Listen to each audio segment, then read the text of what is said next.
तर इंधन दरवाढी विरोधात नागरिक रस्त्यावर उतरलेत। कोल्हापुरात काँग्रेसनं तर नागपुरात राष्ट्रवादी काँग्रेसनं आंदोलन केलं।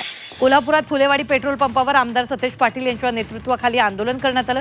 तर नागपुरात शरद पवारांच्या कार्यकर्त्यांनी जिल्हाधिकारी कार्यालयासमोर आंदोलन केलं। यावेळी आंदोलकांनी सरकारविरोधात घोषणाबाजी करत इंधनाचे दर कमी करण्याची मागणी केली।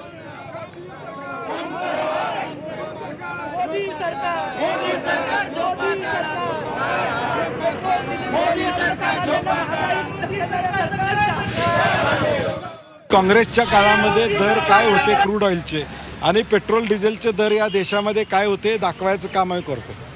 दरवेळी पंतप्रधान भाषणाला उभारले की 60 वर्षाचं काय झालं हे आम्ही त्यांना सांगायला लागलो की 10 वर्ष UPAच्या काळामध्ये काय दर होते हे आम्ही सांगतोय। महागाई कशा पद्धतीने आल्या ना तो तुमच्या काळामध्ये नेमकं कंबरडं मोडायचं काम लोकांचं तुम्ही करताय हे लोकांच्यापर्यंत पोहोचवायचं काम आम्ही करतोय।